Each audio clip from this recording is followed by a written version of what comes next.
समस्त मोर आंतरिक नमस्कार। प्रिय बंधुगण, सनातनी कर्म ही धर्म ए फिल्मटा आसिया परे फिल्म तो पर्यंत रिलीज है ना, किंतु ये जो ट्रेलरटा रिलीज है ट्रेलरटा आसिया परे अनेक क्षेत्र में परिवर्तन देखा मिलुअ। से परिवर्तनटा कौन? से परिवर्तनटा एया जेपरी आपण मन थी मणिपुर रे जो घटना होता अनेक ख्रीष्टान लोक मानू तो मरागला आउ तांकर घर एवं अनेक चर्च गुड़ी को जलाई दिगला सेटा छाड़ू। किंतु एमती गोटे घटना घटी जोटा कि पूरा पृथ्वी चहल सृष्टि करथिला। सेटा हूँ दुई जन लेडीज को बा महिला को संपूर्ण उल्लंघन करिकी रास्ता रे प्यारेड कराइला। वर्तमान जितेबले ये सनातनी कर्म ही धर्म जितेबले यही फिल्मटा आसुच्छी कि ट्रेलरटा जितेबले बाहरी सारी से यार कुप्रभाव अनेक क्षेत्र में देखा मिलुअ। मोर कहबार अर्थ हूँ मणिपुर रे जहाँ घटला ताहा आमर ओडिशार मध्य देखागला। आपणकर मन थी विगत डिसेम्बर मास 24 तारिख दिन सेठी मध्य दुई जन महिला को मणिपुर रे थिला दुई जन महिला एठी भी दुई जन महिला तांको जबरदस्त घर टाणिकी माने घोषाड़ी घोषाड़ी नहीं कि गछरे बांधि दिया गला उल्लंघन करके उल्लंघन अवस्था रे टणा गला गछरे बांधि दिया गला। केवल सेतिक नुहे तांको चपल रे मध्य माड़ मरा गला। एमती अनेक विषय घटी था। तेरे प्रिय बंधुगण, मोर कहबार अर्थ हूँ धर्म रक्षा। ये जो विरोधी मान अच्छा धर्म रक्षा ना रे यही सब कांड कारनामा से करुँच। एमाने भावुंट आमे माने धर्म रक्षा करियछु। बहुत बड़ काम आमे करिछु, एक बहुत बड़ मर्दर काम आमे करिछु। तेबे कथाटा हूँ एया जे धर्म रक्षा कर तुम कहीं मना करिवे नहीं, किंतु धर्म रक्षा को भली करिवा दरकार बा धर्म रक्षा केमिति करा जाए सेही भली भाव कर धर्म रक्षा। एमिति दुई जन महिला को टाणिकी तांको गसरे बांधिकी तांको निर्यातना देकी आ तुम्हें कौच आम धर्म रक्षा करिबो। आउ तुमर जो ये जो मर्दपणिया केवल यही भली निरीह आदिवासी मानक ऊपर कहीं जदि प्रकृत में तुम्हें मर्दपणिया देखा चाहूच तबे मोर गोटे चैलेंज अच्छी। आज वीडियो अनुसार मोर भी गोटे चैलेंज अच्छी। से चैलेंज को तुम्हें पूरण कर जना पड़ो तुम्हें माने केते बड़ मर्द तुम्हें माने।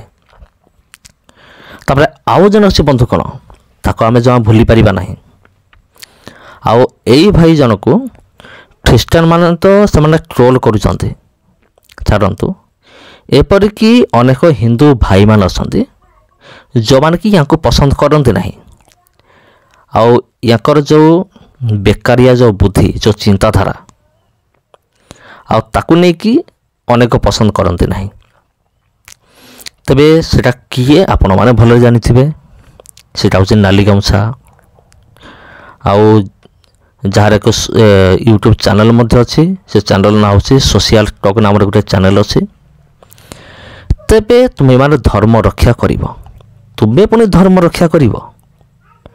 निरीह आदिवासी महिला मानक पे मर्दांगी देखी तुम्हें भावुच आमे गोटे गोटे बहुत बड़ मर्द टोका आमे बहुत बड़ मर्दर काम आमे कर देइछु, बहुत बड़ा आमे काम कर देइछु। ठीक अच्छे धर्म रक्षा करिवो जदि तेबे मोर गोटे चैलेंज अच्छे। तेबे डिसेम्बर मास 24 तारिख दिन तुम्हें जो कांड कारनामा कल आउ से दिन कौन पालन करा जाए? प्रभु यीशु ख्रीष्टकर जन्मदिन को पालन करा जाए। ତେବେ ପ୍ରଭୁ ଯୀଶୁଖ୍ରୀଷ୍ଟଙ୍କର ଜନ୍ମଦିନକୁ ପାଳନ କରାଯାଏ ଏଥିପାଇଁ ଯେ ପ୍ରଭୁ ଯୀଶୁଖ୍ରୀଷ୍ଟ ଜଗତକୁ ଆସିଲେ। ପ୍ରଭୁ ଯୀଶୁଖ୍ରୀଷ୍ଟଙ୍କର ଜଗତକୁ ଆସିଲା ପରେ ଖ୍ରୀଷ୍ଟାବ୍ଦ ଖ୍ରୀଷ୍ଟପୂର୍ବ ଏ ସମସ୍ତ ବିଷୟ ପ୍ରଚଳିତ ହେଲା। ମସିହା କାହା ନାଁରେ ହେଇଛି? ଯୀଶୁଙ୍କ ନାଁରେ ହେଇଛି। ଖ୍ରୀଷ୍ଟାବ୍ଦ କାହା ନାଁରେ ହେଲା? ଯୀଶୁଙ୍କ ନାଁରେ ହେଲା। ଖ୍ରୀଷ୍ଟପୂର୍ବ କାହା ନାଁରେ ହେଲା? ଯୀଶୁଙ୍କ ନାଁରେ ହେଲା। ଯଦି ତୁମେ ଧର୍ମ ରକ୍ଷା କରିବ, ଯଦି ତୁମମାନଙ୍କର ଦମ ଅଛି, ତେବେ ଏଇଟାକୁ ତୁମେ ଚେଞ୍ଜ କରିକି ତୁମେ ଦେଖାଅ। ଦେଖିବା ତୁମେ କେତେ ବଡ଼ ମର୍ଦ ଟିକେ ଦେଖିବା। ଏଇଟାକୁ ଚେଞ୍ଜ କରିଦିଅ। ଭଗବାନଙ୍କ ନାଁରେ, ଜଗନ୍ନାଥଙ୍କ ନାଁରେ, କୃଷ୍ଣଙ୍କ ନାଁରେ, ରାମଙ୍କ ନାଁରେ, ଏପରି ଅନେକ ଭଗବାନ ଅଛନ୍ତି। ତାହାଙ୍କ ନାମରେ ତୁମେ କରିକି ଦେଖାଅ। ଆଉ ଯେଉଁଦିନ ତୁମେ ଏଇଟା କରିଦେବ, ଆଉ ସତ କହୁଛି ସେଇ ଦିନ ହିଁ ମୁଁ ହିନ୍ଦୁ ଧର୍ମକୁ ମୁଁ ଗ୍ରହଣ କରିବି। ଏଇଟା ମୋର ଚ୍ୟାଲେଞ୍ଜ ରହିଲା। ତେବେ ପ୍ରିୟ ଭାଇ ଭଉଣୀମାନେ, ଯଦି କୌଣସି ଖ୍ରୀଷ୍ଟିଆନ ଭାଇ ଭଉଣୀ ମୋର ଏ ଭିଡ଼ିଓକୁ ଦେଖୁଥାନ୍ତି, ତେବେ ଭିଡ଼ିଓକୁ ଏମିତି ସେୟାର କରନ୍ତୁ ଯେପରି ପ୍ରତ୍ୟେକ ବିରୋଧୀଙ୍କ ପାଖରେ এই ভিডিও পৌঁছিবা দরকার। তবে হ্যাঁ প্রিয় বন্ধুগণ, ମୁଁ ଯାହା କହିଲି ଭାବି ଚିନ୍ତି ବୁଝି ବିଚାରିକି ମୁଁ କହିଲି। ଯଦି ତୁମେ ଚାହୁଁଛ ଧର୍ମ ରକ୍ଷା କରିବା ପାଇଁ, ତେବେ ଖ୍ରୀଷ୍ଟପୂର୍ବ ଖ୍ରୀଷ୍ଟାବ୍ଦ ମସିହା ଏ ତିନିଟା ଜିନିଷକୁ ପରିବର୍ତ୍ତନ କରିକି ଦେଖାଅ ଭଗବାନଙ୍କ ନାଁରେ। କରିପାରିବ କି ନାହିଁ ସେଟା ତ ପରେ ଜଣାପଡ଼ିବ। ତେବେ ଗୋଟେ ବିଷୟ ହେଉଛି, କେବଳ ଆମେ ଧର୍ମ ରକ୍ଷା କରିଦେଲୁ, ଅମୁକ ଜାଗାରେ ଖ୍ରୀଷ୍ଟିଆନମାନଙ୍କୁ ପିଟିଦେଲୁ, ତାଙ୍କ ଘର ଭାଙ୍ଗିଦେଲୁ, ତାଙ୍କ ଘରକୁ ଜଳେଇଦେଲୁ, ଖ୍ରୀଷ୍ଟିଆନ ମା ଭଉଣୀମାନଙ୍କର ଇଜ୍ଜତ ସହିତ ଖେଳିଲୁ, ତାଙ୍କୁ ଉଲଗ୍ନ କରିକି ଘୋଷାଡ଼ି ନେଲୁ, ମାନେ ଆମେ ଧର୍ମ ରକ୍ଷା କରିଦେଲୁ। ମାନେ ବହୁତ ବଡ଼ ଧର୍ମ ରକ୍ଷକ ତୁମେମାନେ ତ। ମୋର ଏଇ ଚ୍ୟାଲେଞ୍ଜଟା ପୂରଣ କରିକି ଦେଖାଅ। ଯଦି ଆପଣମାନେ ଇତିହାସ ପଢ଼ୁଥିବେ, ଇତିହାସ କେବେ ପଢ଼ିଥିବେ, ଇତିହାସରେ ଅନେକ ଜାଗାରେ ଖ୍ରୀଷ୍ଟାବ୍ଦ ଖ୍ରୀଷ୍ଟପୂର୍ବ ମସିହା ଏସବୁ ବିଷୟ ଲେଖା ଅଛି। ଆମର ଇତିହାସ ବହି ଛାଡ଼ି ଦେଇକି ଅନ୍ୟାନ୍ୟ ବହିମାନଙ୍କରେ ମଧ୍ୟ এই সমস্ত বিষয় দেখা যায়, ଯେଉଁଟାକି ପ୍ରଭୁ ଯୀଶୁଖ୍ରୀଷ୍ଟଙ୍କ ନାମରେ ହେଇଛି। ତେବେ ପ୍ରଭୁ ଯୀଶୁଖ୍ରୀଷ୍ଟଙ୍କ ଠାରେ ଏମିତି କେଉଁ ଗୁଣ ଥିଲା ଯାହାଫଳରେ ଏ ସମୟ ଗୁଡ଼ିକ ଯୀଶୁଙ୍କ ନାଁରେ ହେଲା? ମସିହା ଖ୍ରୀଷ୍ଟପୂର୍ବ, ଯୀଶୁଖ୍ରୀଷ୍ଟଙ୍କ ଆସିବା ପୂର୍ବରୁ କୁହାଯାଏ ଖ୍ରୀଷ୍ଟପୂର୍ବ। ମୁଁ ଯଦି ଜଣକୁ ପ୍ରଶ୍ନ କରେ ରାମଚନ୍ଦ୍ର କେବେ ଜନ୍ମଗ୍ରହଣ କରିଥିଲେ, ତେବେ ସେ ପ୍ରଥମେ ଯୀଶୁଙ୍କ ନାମ ଧରିବା ପାଇଁ ବାଧ୍ୟ, କାରଣ ତାକୁ କହିବାକୁ ପଡ଼ିବ ରାମଚନ୍ଦ୍ର ଖ୍ରୀଷ୍ଟପୂର୍ବ ଏତିକିରେ ଜନ୍ମଗ୍ରହଣ କରିଥିଲେ। ତେବେ ଏଇ ଯେଉଁ ଖ୍ରୀଷ୍ଟପୂର୍ବ କିମ୍ବା ଖ୍ରୀଷ୍ଟାବ୍ଦ, ତାକୁ ପ୍ରଥମେ ତାକୁ ଧରିବାକୁ ପଡ଼ିବ। ଆଉ ତୁମେ ଧର୍ମ ରକ୍ଷା କରିବା ପାଇଁ ତୁମେ ଚାଲି ଆସିଲ।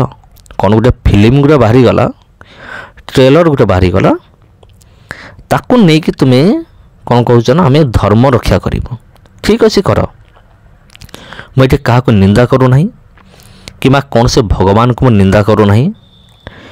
ମୁଁ ନିନ୍ଦା କରୁଛି ସେଇମାନଙ୍କୁ ଯେଉଁମାନେ ଏଇଭଳି ଅମାନବୀୟ କାର୍ଯ୍ୟ ସବୁ ଘଟିଛନ୍ତି, ଯେଉଁମାନେ ଏଇଭଳି ଘଟଣା ଘଟାଇଛନ୍ତି। ମୁଁ କେବଳ ସେଇମାନଙ୍କୁ ମୁଁ କହୁଛି, ନହେଲେ ମୋର କୌଣସି ଧର୍ମ ସହିତ କୌଣସି ବିରୋଧ ନାହିଁ କିମ୍ବା କାହାର ଧାର୍ମିକ ଭାବନାକୁ ଆଘାତ କରିବା ମୋର ଉଦ୍ଦେଶ୍ୟ ନୁହେଁ। ତେବେ ପ୍ରିୟ ବନ୍ଧୁଗଣ, ଭିଡ଼ିଓଟି ରଖିଲି, ଭିଡ଼ିଓକୁ ଏମିତି ସେୟାର କରନ୍ତୁ ଯେପରି ପ୍ରତ୍ୟେକ ବିରୋଧୀଙ୍କ ପାଖରେ ପହଞ୍ଚିବ।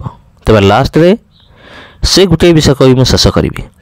ଯଦି ତୁମେ ଏଇଟା କରିଦେଲ, ଯଦି ଖ୍ରୀଷ୍ଟାବ୍ଦ ଖ୍ରୀଷ୍ଟପୂର୍ବ ମସିହା ଏଇଟା ଯୀଶୁଙ୍କ ନାଁରୁ ହଟେଇକି ତୁମ ଭଗବାନଙ୍କ ନାଁରେ ଯଦି କରିଦେଲ, ତେବେ ମୁଁ ହିନ୍ଦୁ ହେଇଯିବି ପୁରା ଡାଇରେକ୍ଟ। ପୁରା ଆଜି ମୁଁ ଘୋଷଣା କରୁଛି, ଯଦି ବରଦାଙ୍କି ଦେଖାଇବାର ଅଛି ତେବେ ଏଇଟା କରିକି ଦେଖାଅ। ତେବେ ସମସ୍ତଙ୍କୁ ମୋର ଆନ୍ତରିକ ନମସ୍କାର।